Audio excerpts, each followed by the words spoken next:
welcome to the council meeting for the 28th of May. We will start with our karakia all together.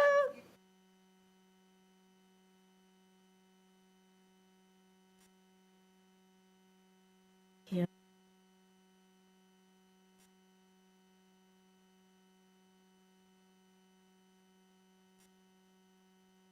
Bring on game two. We have no apologies today. Everyone's here. We have public speaking. We have Robin Smith. Robin, would you like to come up?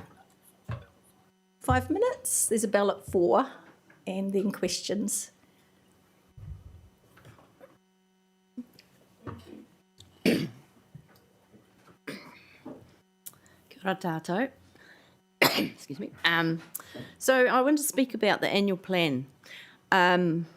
I understand the council wants to set the annual plan for 2026-27 financial year in June, but I request that the council defer the date and open it to public submissions. And the why about that is what I'm going to say now. Annual plan submissions are required if there's a significant departure from the long-term plan.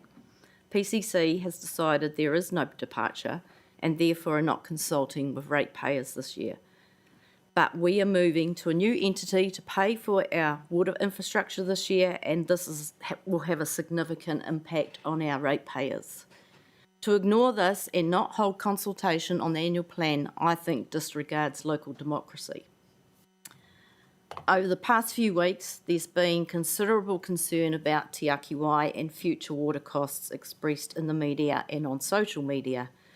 It appears that Wellington Water has given Tiaki a very overinflated cost of $590 million for installing water meters, and someone did some sums and came up with a figure per household of 4Ks. You probably all know about this. PCC, however, seems to have left the room already when it comes to water infrastructure in Tiaki. Wellington City Council is the only council who has questioned the overinflated price. PCC, as shareholders of Tiaki, should be keeping a close eye on this water entity and looking after ratepayers' interests. Even with a more reasonably reduced price for water meters after a review, ratepayers will be paying a lot more than previously to repair and replace water infrastructure.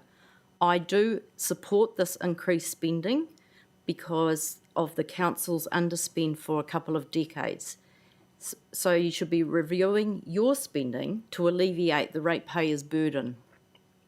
Ratepayers need a say on what other services and projects the council will spend money on in the coming year. Ratepayers are given very little detail on what rates are spent on, apart from some pie graphs. These graphs are very generalised. We need more information and more detailed information. And I feel council needs to live within its means. If the rate take is not high enough for some of the nice to haves, then we should go without. I believe the essential infrastructure and services that should be funded are roads, footpaths and cycle lanes, parks and reserves and sports fields, waste and recycling, Te Awarua or Porirua strategy, dog control, RMA compliance and the libraries, pātaka and pools.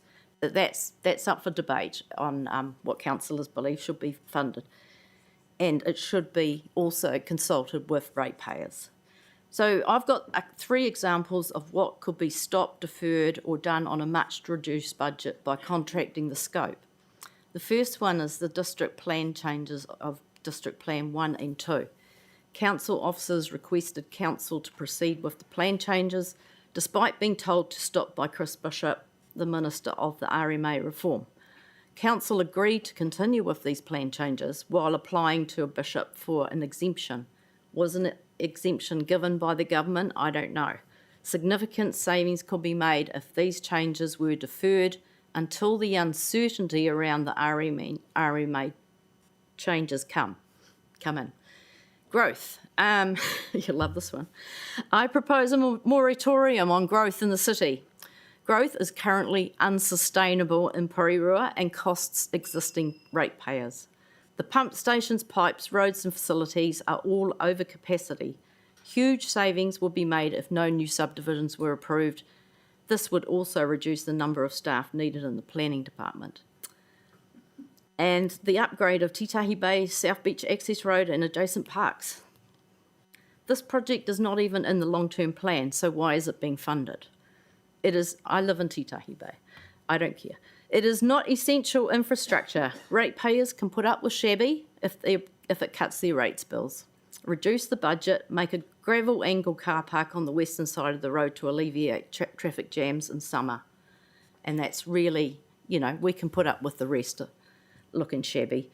I strongly urge the council to serve its ratepayers by opening consultation on the annual plan for the next year. Thank you, Robin. Any questions? Councillor Hayward. Kia ora, Robin. Just one quick question regarding your final point. Regarding to South Beach Access and I believe it's called Arotahi project, are you saying that the proposed improvements that improve accessibility with those with direct lived disability challenges should not go ahead?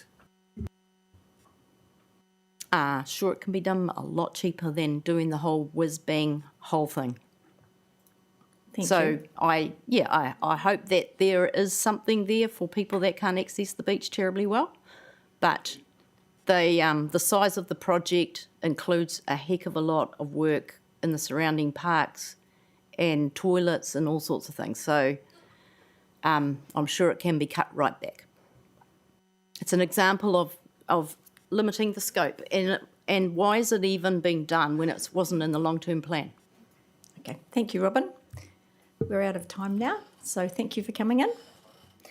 Right, any conflicts of interest? No? We've got a notification of extraordinary business. We have one item. The council's nominating a member for the Mount Welcome Fast Track panel. This item is to be considered with the public excluded due to personal privacy grounds. This item cannot be delayed as the deadline for nominating a member for the panel is today. So I'd like to move that, seconded by, thank you, Councillor Duncan. All those in favour? All those against? Carried. So we go to confirmation of minutes. Point of order. Oh, yes. Just regards to that, because it's enclosed, do we move immediately to close to because it is extraordinary, or do we wait until... No, we wait till the end. It's just because it's an extraordinary to add. To add to the extraordinary agenda. Understood, thank you. No worries. So confirmation of minutes from the 30th of April. I'm going to move that, seconded by Councillor Leggett. Any issues in there for anyone? All those in favour? All those against? Carried. Thank you. Mayor's report. It seems to be busy out there with lots of things happening in our community. We had the Siva Kitchen in Waitangarua open where they're doing hot meals on a Sunday. Taku and I went to that. We've had citizenship, another 69 people sworn in. We had our careers expo for our rangatahi where I think a lot of councillors went. We had the burying of the iwi stone in Kainga Ora in the wetland for the Tiaki, the Māori stone, which was a great thing. Sorry, everyone didn't get invited. They had a closed session because it was health and safety. We had our big 3 sporting events, the Pulse, the Phoenix and the Saints. We've had our first flag raising with Rotterdam Language Week. I'll see you all on Tuesday for Samoan flag. Full council went to the new Porirua Resource Recovery Facility with the Minister. We've had the graduation of Wing 395 where Kylie and I joined Henieka August, who was our patron. I've done the Sri Lankan Dance Academy, the number 41 Squadron dinner. Moira went to the Pacifica graduation for me in Wellington. And that was about me. Taku, I know you've had a lot more. Okay, even though you've done more. Thank you. Okay, recommendations. Councillor Trillin. I move, 1.1. I move that Council adopt the committee recommendations of Te Puna Kōrero from the 7th of May 2026. Seconded by Councillor Leggett. All those, any changes? No. All those in agree? Aye. All those against? Carried. Councillor Waddle. Yes, I move the recommendations from the Audit and Risk Committee meeting of the 14th of May 2026. Thank you. Seconded by Councillor Lawler. Any issues for anyone? All those in favour? Those against? Carried. Councillor Hayward. Kia ora, Worship. I move that the minutes of the Te Puna Kōrero meeting held 21st of May 2026 be accepted as a true and accurate record. Thank you. Seconded by Councillor Trillin. Any issues? All those for? Those against? Carried. Move to our first report, 11.1, transfer agreement between Council and Tiaki. Going to move it to put it on the table.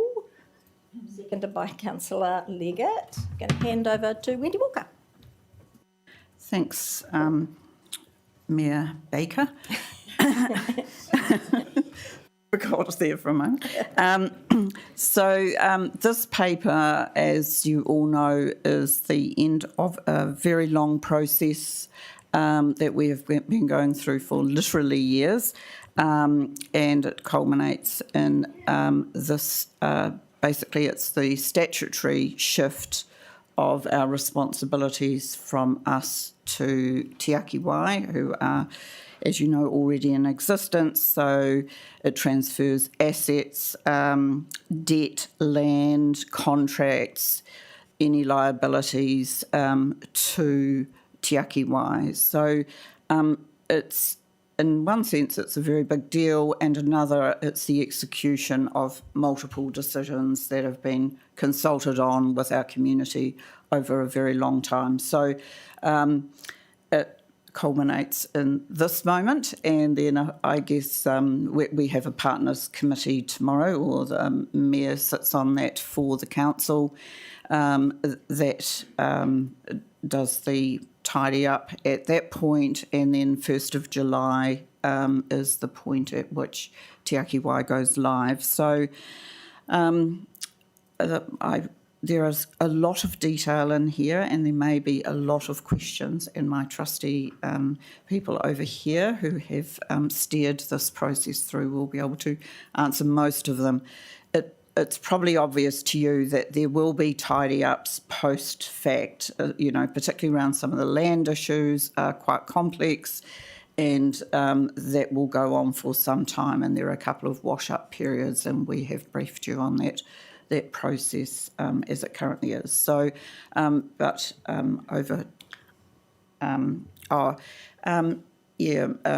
just pointed out, we are the last of the councils to do that. Wellington City actually is probably technically last because they're an hour later than us today. We will, this is kind of quite symbolic from that point of view too, that we're the last in the series of shareholder agreements. So they've gone through in every other jurisdiction. I'm going to open for questions first, and then I'll do comments because it's easier for officers. I've got Councillor Ford. My question was just around the tidy-ups that you mentioned post 1 July. And it was really just around the transparency on reporting mechanisms that are we going to get anything here at council regarding the land assets and the access arrangements? Will we get updates on where we're at over the next, or post 1 July, I guess, and also in that 24-month wash-up period? Yeah, we certainly can do that, yeah. Councillor Duncan? Yeah, look, congratulations on the work that's gone into this. It's incredible. But my question is, on page 30, item 61, land transfer, council reserves and the setting apart. Do council still maintain these properties, or who's going to do the maintenance on them? I'll give a high-level response to my team here, but there will be a series of agreements about reserves and parks and things that are basically shared services about who does what. That also will take some time to get to, but it's reasonably obvious in the first instance. So there will be agreements to keep those maintained. Thanks. Councillor Philo? It was a question around the billing. Will customers be able to pay by direct debit like they do for their rates? Through the chair, yes, they will be able to. Council is also looking to implement Payable, which is a software package that Tiaki have asked us to implement for water customers, where customers can go online and put in their own details for direct debit payments. That won't be available till later in the year, but that is being implemented. Can I just say you can download it? I've downloaded it and filled my direct debit in. I've got a copy in the office if you want it. Thanks. And just one last question is, how many extra staff have we hired to do the Tiaki billing? In terms of the extra staff, we have got a project manager and 3 staff in finance. Okay, thank you. Yep, Councillor Trillin. Thanks very much. Yeah, just in terms of questions, I wanted to ask, I suspect there's a few people watching today and a bit of interest around this, partly because it's a momentous occasion in terms of the changes that we're having, but also there has been a lot of I think, fear-mongering floating around recently, and in particular, some information I think is probably more misinformation. And in particular, we've heard this $4,000 figure floating around a lot, that households are going to be individually charged $4,000 to implement water meters. I just thought this would be a really good opportunity if we could maybe speak to that claim that has been made, because my understanding is that it's not accurate. If an officer could speak to that, that would be very helpful. Well, number one, the figures that have been put in the water services strategy for water meters are, shall we say, high level and highly speculative at this point.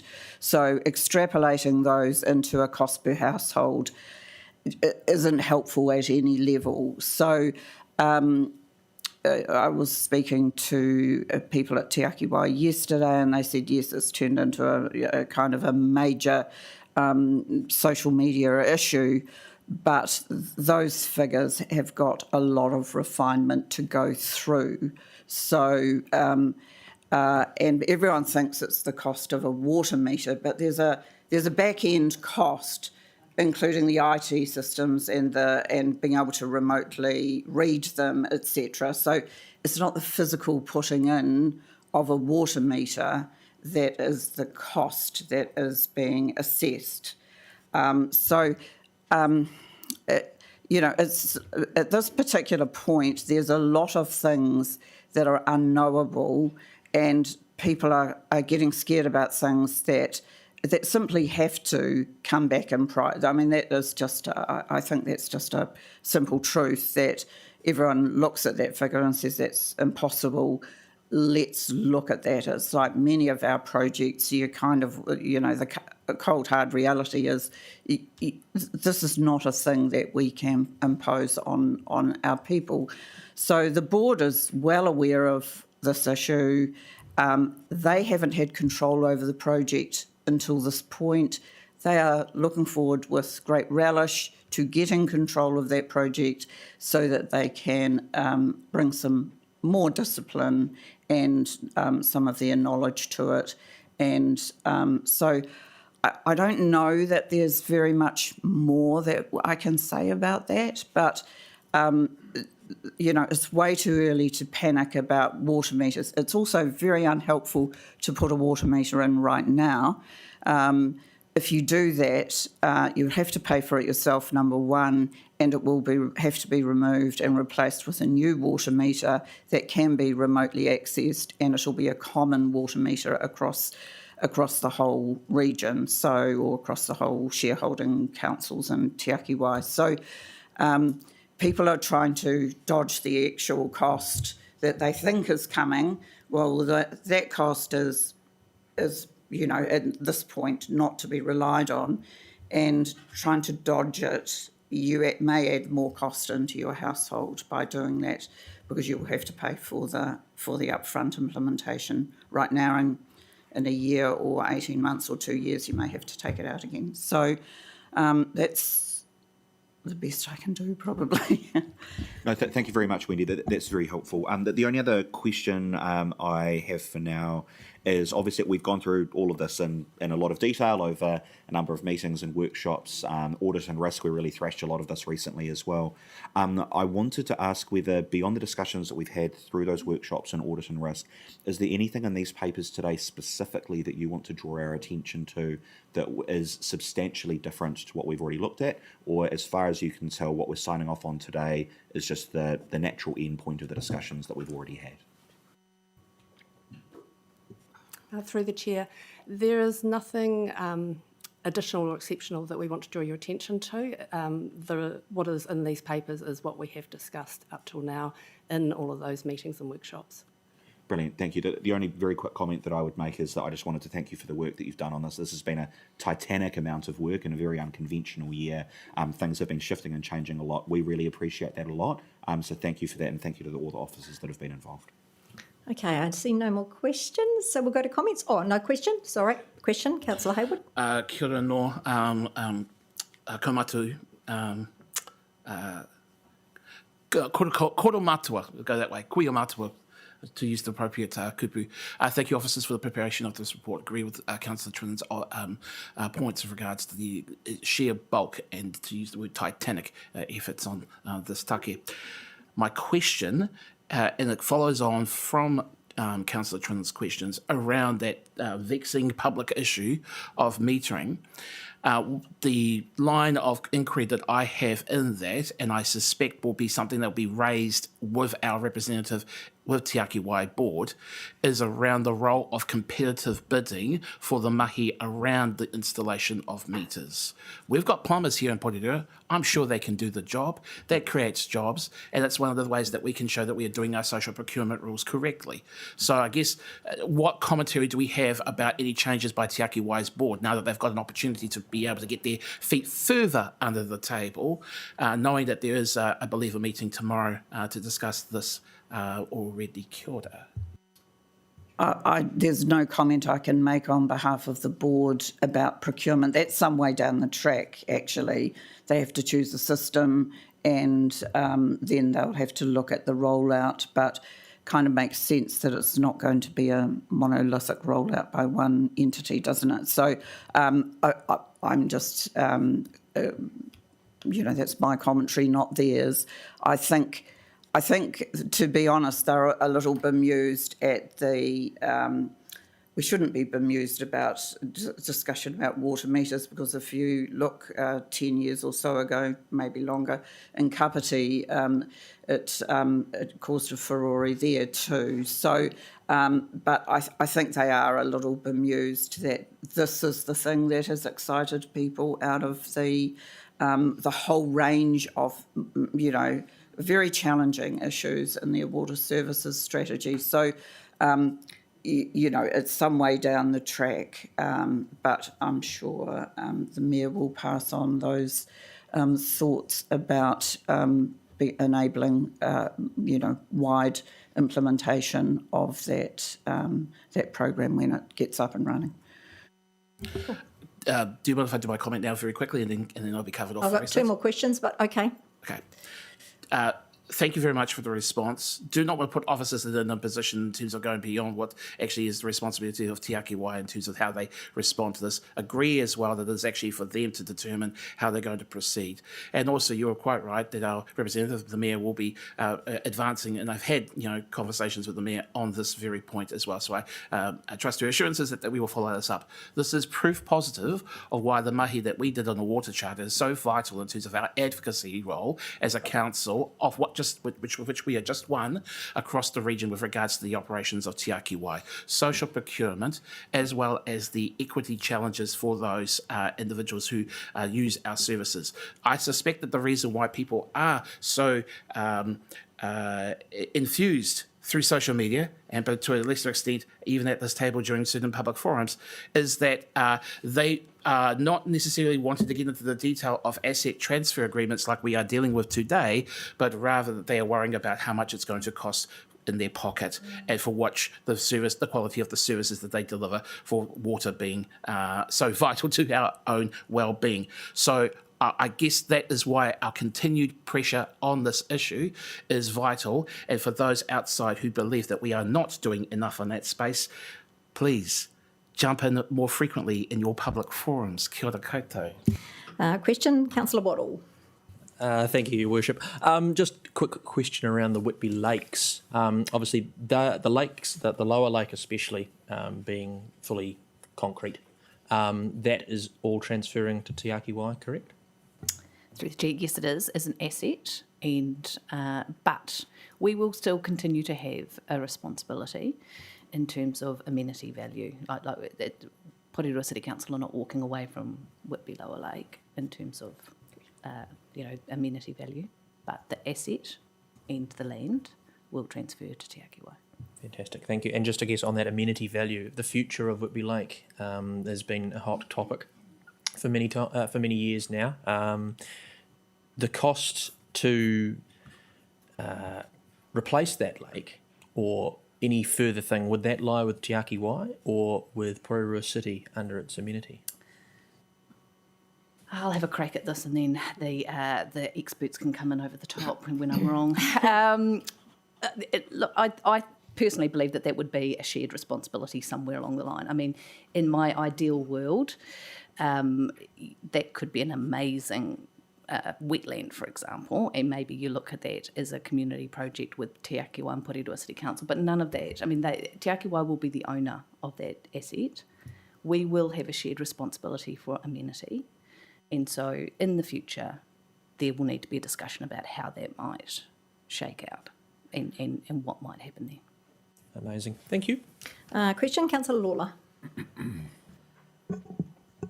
Thank you, Your Worship. I think one of the ways to ease the concern about water meters is for them to be implemented early so people can deal with the reality rather than the sort of mythology.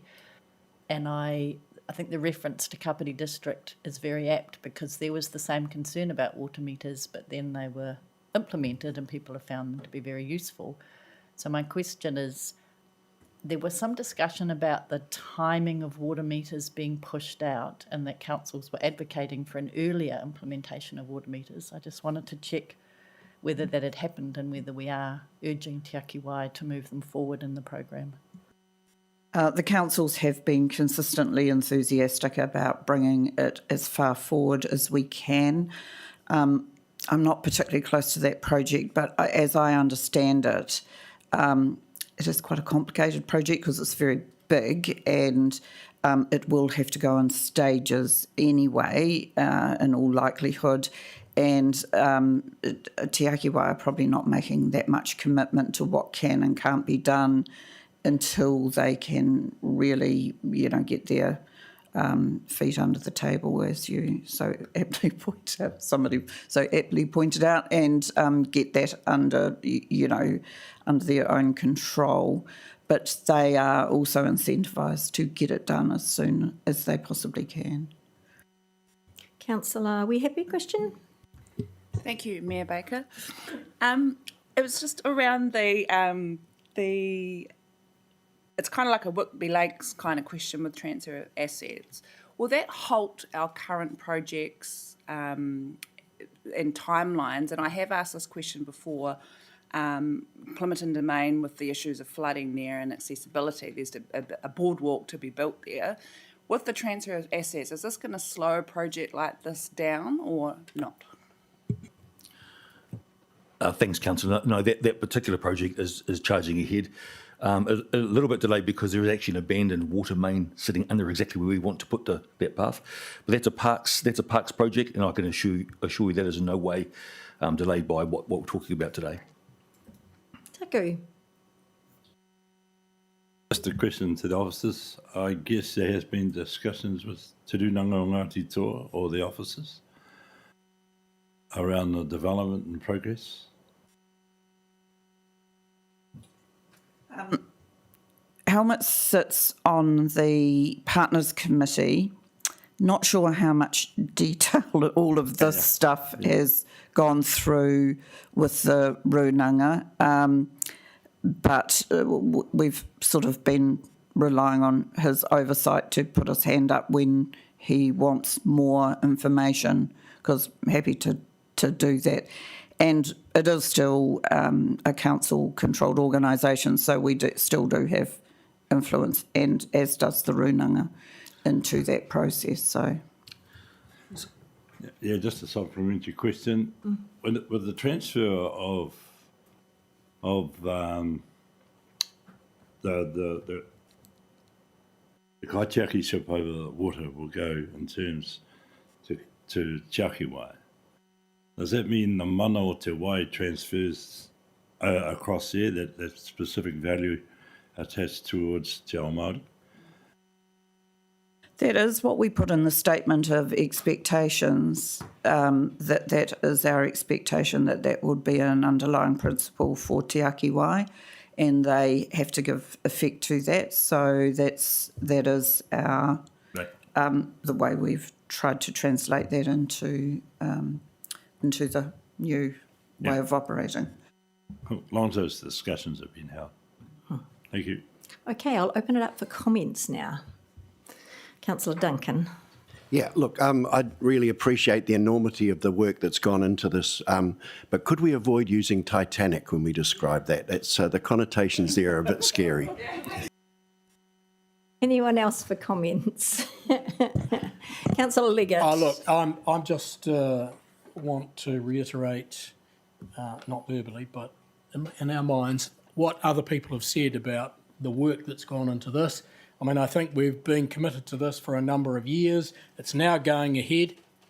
Today's the day for us to sign off, and I think it's great. I'm slightly bemused at how, I can understand why, but I'm slightly bemused at how some of us want to get into what I see as management issues for Tiaki Wai itself, believing that they're not going to make good decisions into the future, particularly around water metering and things like that. So, but I understand why we're doing it, protecting. We are shareholders and we will have that commitment into the future. But I wholeheartedly support what we're doing now. Thank you. Councillor Lawler? Thank you. I mean, Councillor Fermanus and I have come late to this party in some ways, but just acknowledging an enormous amount of work that has happened. I think there is, despite the concern about the detail, a general consensus that regionally is the way to ensure that our water services are delivered well, and that this model has a better chance of success than the previous model. I think for me, the proof of the pudding will be in the effectiveness of the Partners Committee, because water, is a critical public infrastructure issue. And so I think for me, the Partners Committee needs to stay active, needs to stay on top of it, needs to stay fully involved, because we are the shareholders for the public. So for me, that's the critical piece of all of this. And so I guess we wish it well, and we hope it can deliver a really critical resource for our community. Kia ora. Anyone else before I speak? Councillor Waddle. Yeah, I just want to echo what everyone has said, and thank you and everyone else behind the scenes that's done the work to get to this point. I think this is, trying to avoid the word Titanic, a gargantuan process to get here, and this has got to be up there with one of the biggest financial movements for this council in my time here, and it's quite a momentous occasion. So thank you for that. The thing we've got to remember is that these assets are going to an organisation that's sole purpose is to provide water services. They don't have to juggle everything else that we have to do, and they are going. The only thing they've got to juggle is the public's willingness and ability to afford it. They don't have to juggle parks or libraries. So this is a step forward for the country and for the region. And I just want to thank you for getting it to this point. There's just over a month to go until it's all said and done. So thank you. Councillor Philo. I also acknowledge the staff and the huge workload, all the workshops and reports, visitors that we've had to council. I support investment in our water infrastructure. We all know it needs to be done, and I agree in principle with the water reforms. But I do want to say that I haven't been comfortable with the pace of this process, and I have said this to a few councillors, and now we've found out that we actually had until 1 July 2027 before this needed to be finalised. And I actually think that extra year could have helped councillors better process the detail and help bring the community along with us as well. And what's come out recently with the water meter discussion, yes, the cost would have been, sounds concerning to a lot of people, but what actually concerned me was what came out of Mayor Little's comment, or what he said recently was that the prices and projections for this was based on the older Wellington water pricing, before all the value for money changes were happening. And those numbers, we know they shaped our annual plan last year, we know they shaped our long-term plan, and we know that those were the numbers that shaped the pricing benchmark that Tiaki Y is using now, which is terrifying, you know, a lot of people out there. And at the same time, Tiaki Y is proposing a really big, ambitious capital works program, which goes far beyond what Wellington Water has historically ever been able to deliver. But much of that same system and many of the same people will still effectively be carrying out that process.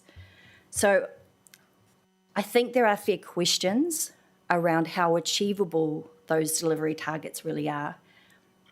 And importantly, the communities are effectively being charged based on those large projected work programs up front, regardless of whether the work is ultimately delivered or not.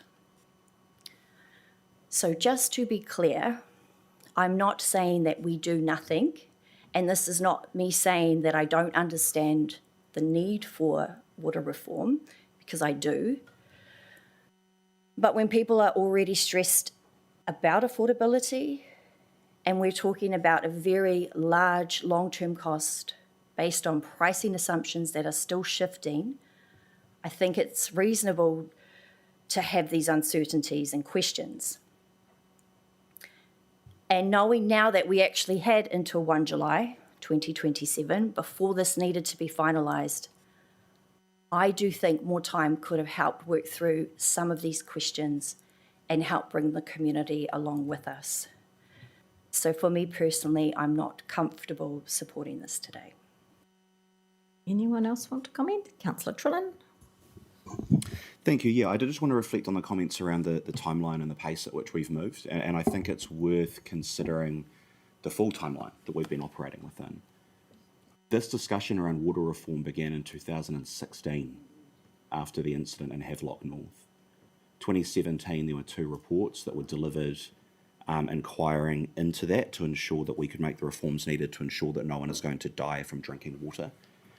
In 2020, the Three Waters Reform Program was announced by the then Labour government. That was then refined a number of times over the course of that government.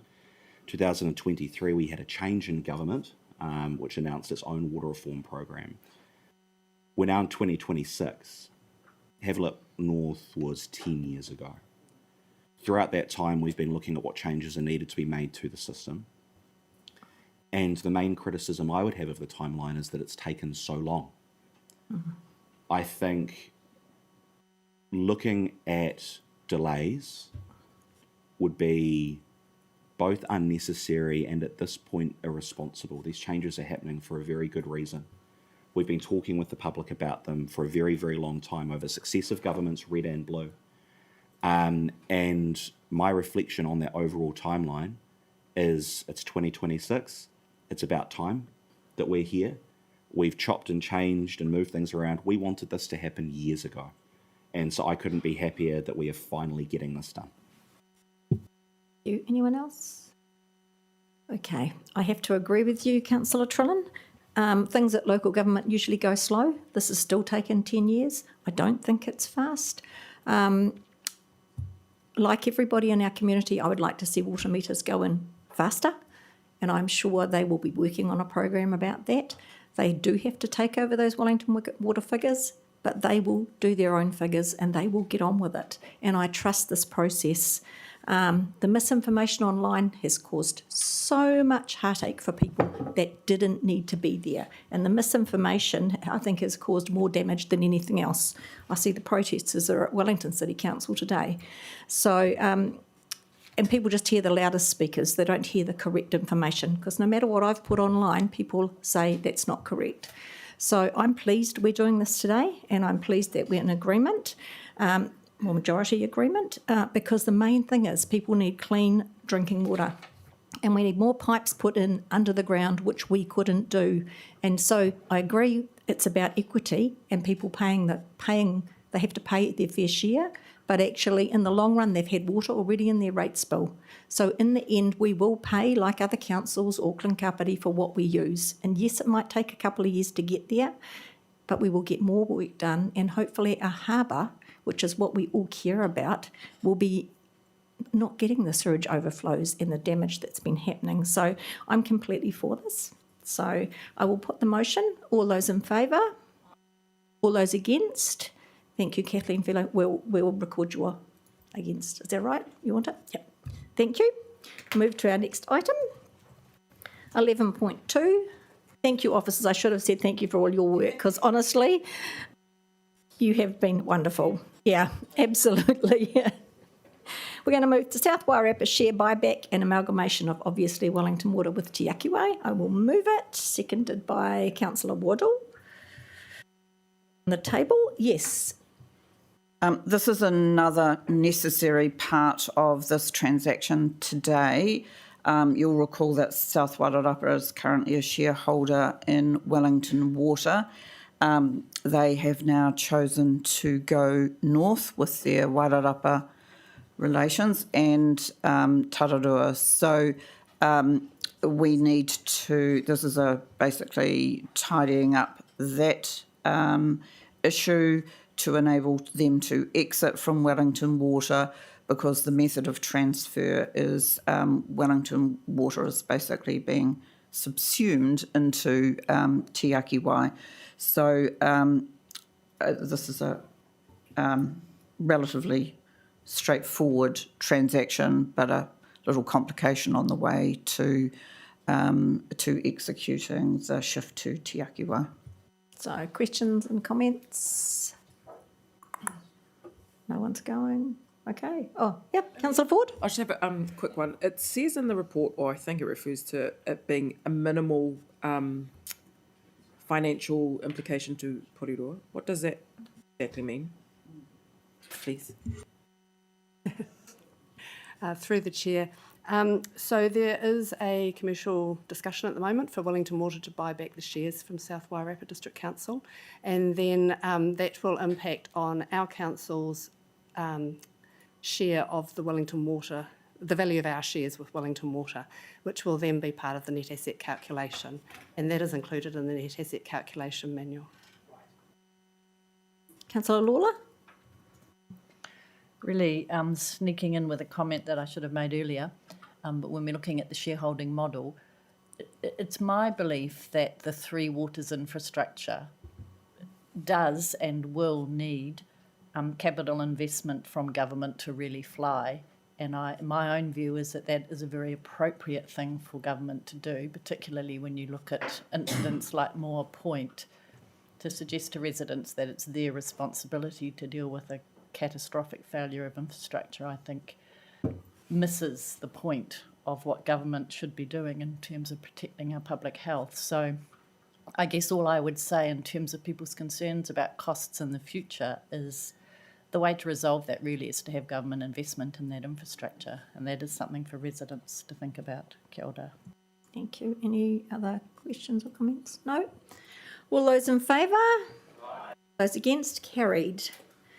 11.3, Spicer Landfill. Move it to put it on the table. Seconded by Councillor Hayward. Okay. It's pretty straightforward. You can... Yeah, There's- unfortunately, councillors, I think this is the first you're going to see of changes to fuel prices.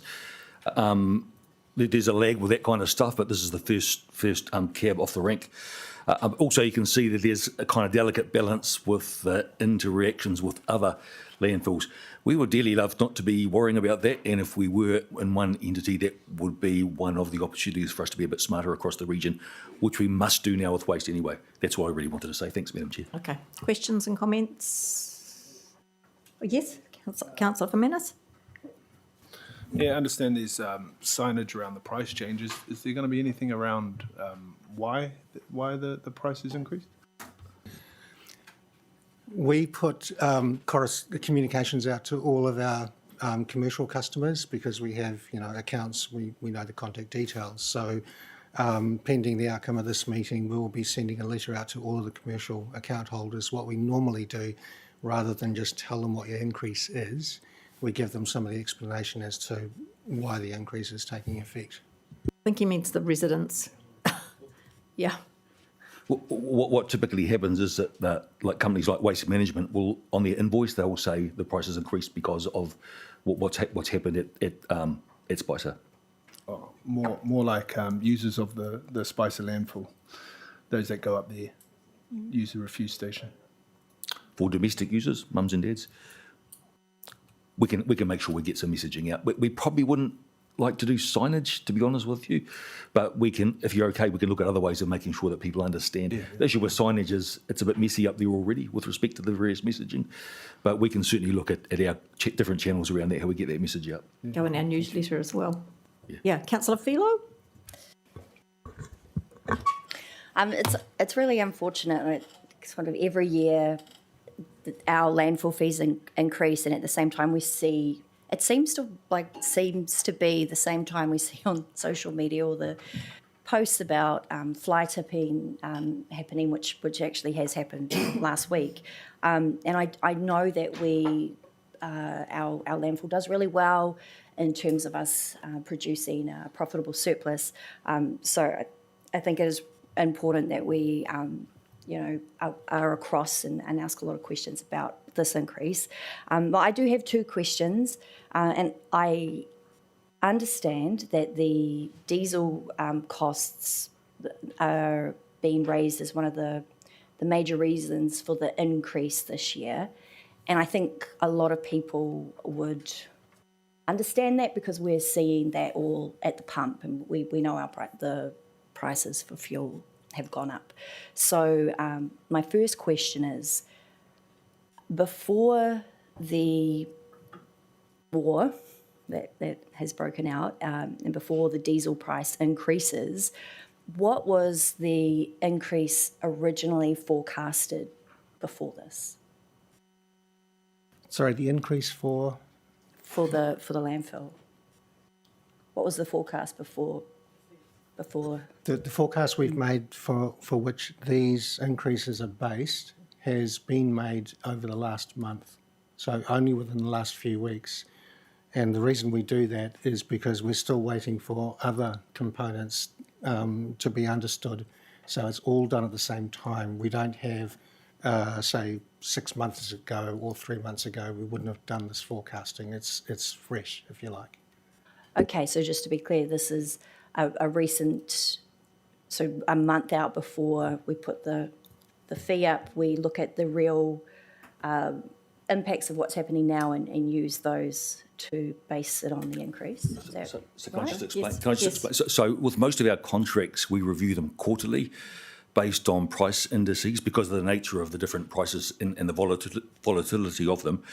That's particularly around roading contracts, which is our biggest one, and NZTA requires us to do that. So we follow that model in most cases. With this one, it's a wee bit different because it's 100% fees and charges. So we only do it annually, and the time that we do that is around about this time of the year, every year, but because of the, it has to fit into the annual plan process. That's why we don't do this one quarterly. Okay, thanks for clarifying that. My last question is, when I looked at the breakdown of that fee, and it had, the biggest one was the operational one of $25 something.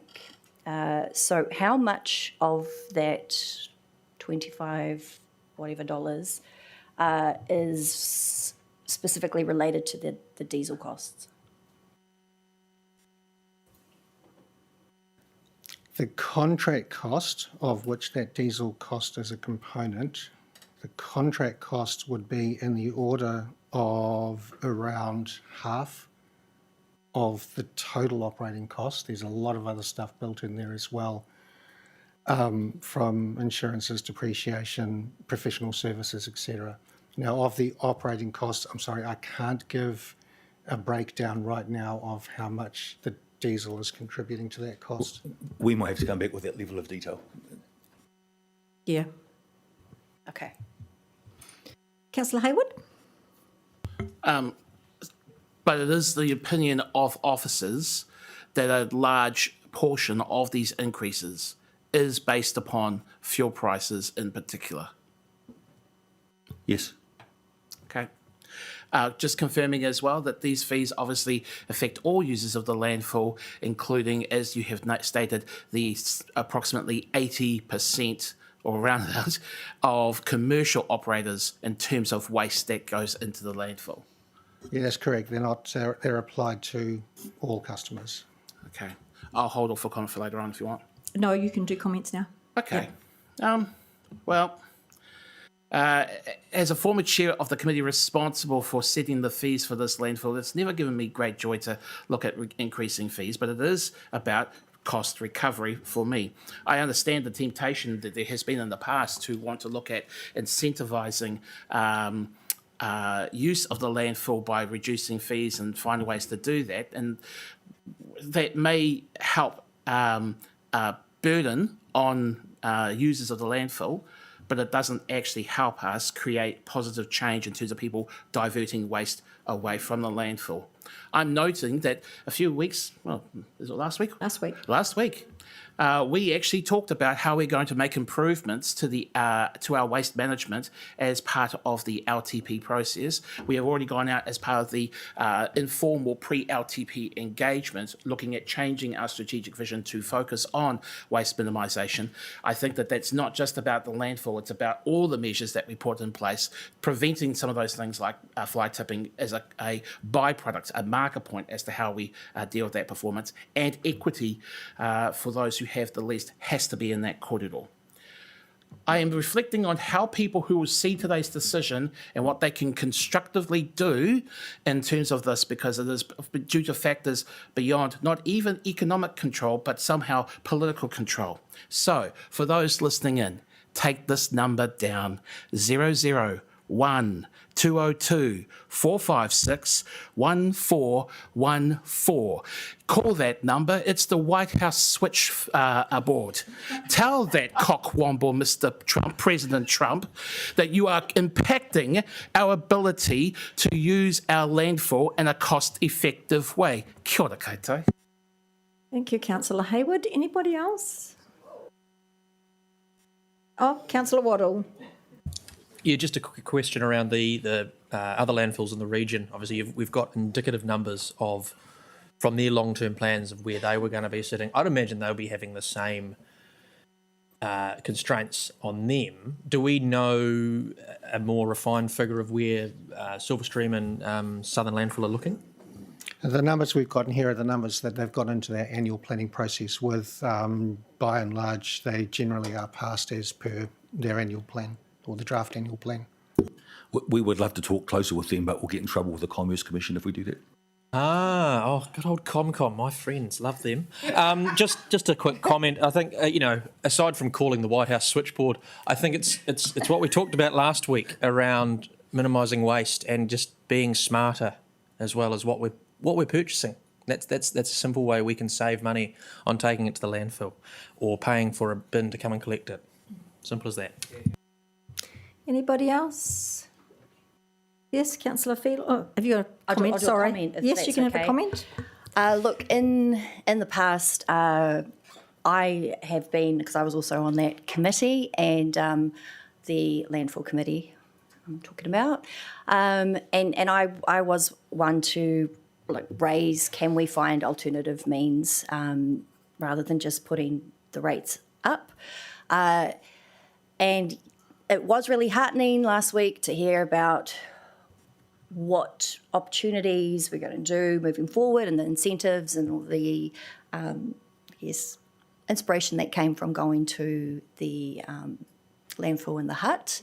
And so I'm glad, my point is I'm glad those things are being looked at in the future. And today I will be supporting this in principle because you have indicated that the majority of it is based on the diesel prices going up. So just wanted to... Okay, thank you. Seems to be no other questions, so I will move the paper. All those for? Aye. All those against? Carried. Thank you. 11.4, approval of the dog fee. Thank you. Councillor Ford. Open for discussion. Councillor Hayward. Can officers talk about whether or not animal control personnel utilise personal cameras when they're doing their work? I'm obviously wanting to make sure that they are as safe as possible when encountering with the public. Oh, Nick? Yes, kia ora through you, Chair. Yes, Sorry. they do wear cameras when they are out doing their mahi. Okay, I have a comment later. Did you have a comment, Nick? Because I was meant to hand to you first. I'm sorry. Kia ora, thank you. And just through you, Chair, I'd just like to frame the paper before you today, if that's okay, councillors. So as the paper explains, we're required to notify our registration fees a month before they go out. The long-term plan signalled a 5% increase for regulatory fees, which, if we applied, would create higher rates in some of the dog control fee areas relative to the rest of the region. We have provided that data for you in the back of this paper so you can see how those differences in fees apply across the region. And it is for that reason that we are proposing not to increase the fees. At present, we think it's more appropriate to explore the level of service, the cost benefit for the long-term plan in terms of really getting into the detail of the budget of this program of work. And in addition, the proportion of animal control fees, which is set in the revenue and financing policy, of which 55 to 60% is applied for user fees, the balance remaining for the ratepayer. We are currently exercising 59.8% of the user paying for the cost of this program of work, and we're tracking to do the same for this financial year. So hence we're putting on the table that in the light of cost pressures, etc., that this is one budget area that we can hold the line until we explore more detail in the long-term plan and bring that forward to you. Thank you, Mayor Baker. Thank you. Councillor, are we happy? Sorry, it's a comment, not a question. You can make it. Doesn't seem to be a lot. I've got Councillor Lawler next. Thank you for the paper. I support it, and particularly around Porirua dog owners already paying some of the highest registration fees across the country, actually. I was thinking about how it was justified, a 5% increase in the and what the owners in the city are actually getting for their money. But I think directing existing charges toward education and welfare that benefit all residents, dog owners and non-dog owners alike, are quite important here, and developing a proper strategy for increasing compliance rather than penalising those who already comply is a good idea. I note that our animal services team is already working at a very narrow capacity. as is the SPCA when it comes to welfare concerns. So I just wanted to just point a couple of things out, and what I would have said anyway if anyone was wanting to propose a 5% increase today. Those would be my reasons why not to. Thank you. Thank you. Councillor Orr? Yes, thank you. I think this is an excellent paper. It's just very refreshing, I think, to have the team say, well, here's what would happen if we implemented the policy, here's what would happen if we went ahead with the LTP projections, but actually none of that makes sense, so we're going to bring different advice to council. So thank you for that. I think it's fantastic. I do have a kind of a question, or perhaps an assumption. At point 13, we talk about the 26-27 year, the activity carrying a higher level of overhead because of the removal of Tiaki. That makes sense, the three waters, and that impacting on what's required from all of the services in terms of their fees and charges under the policy. So therefore we're reviewing the policy. So I'm assuming then, as we in the lead into the LTP, I'm assuming we're also reviewing the actual overhead so that we go into the LTP more fit for purpose in terms of our overhead without waters. Through the chair, I'll answer that question. Okay, so just a couple of things. Yes, we are reviewing all our overheads going into certainly the long-term plan. We've already done so. We've started that process already during the annual plan. To say whether this, and also the allocations, I think we're quite keen to make sure that we have a better understanding of what are direct and indirect costs. So we will be reviewing that as well. Say that it will have a material impact or an impact. I don't think it's going to be a material impact, given what we're doing. But yeah, look, that's ought to be assessed. I probably put into context also, just for a little bit of assistance to the councillors, that the fees and charges that we've had in the region, I think it was set, Graham tells me a couple of LTPs ago, in terms of this 5%, has actually been, based on the research I've done anyway, is certainly higher on average than all the other councils across the region.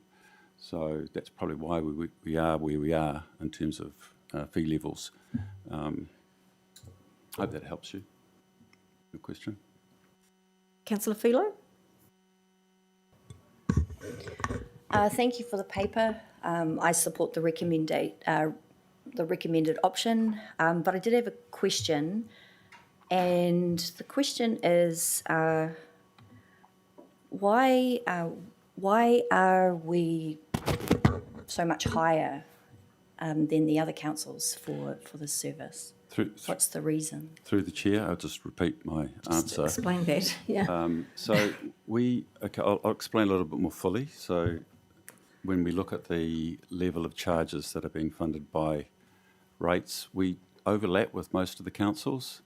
As one council, which is a little bit out of perhaps charges more in terms of their relationship to fees, but it's roughly the financing policy and the rates charges and what's fees is roughly similar. It's very hard to tell, but the main reason is that council must have passed a resolution to increase fees by 5% some time ago, before my time, and if you look over the last 5 years, on average, Porirua City Council's fees have gone up around 4.5% on a compound basis. The other councils have tended to hold them below 2%, or flat. Oh, okay, thank you. So it's not necessarily, so that's across all fees then, but... It's across these fees relating to dog fees, yeah. If you look at the headline fees, particularly the neutered ones, the highest fee, yeah.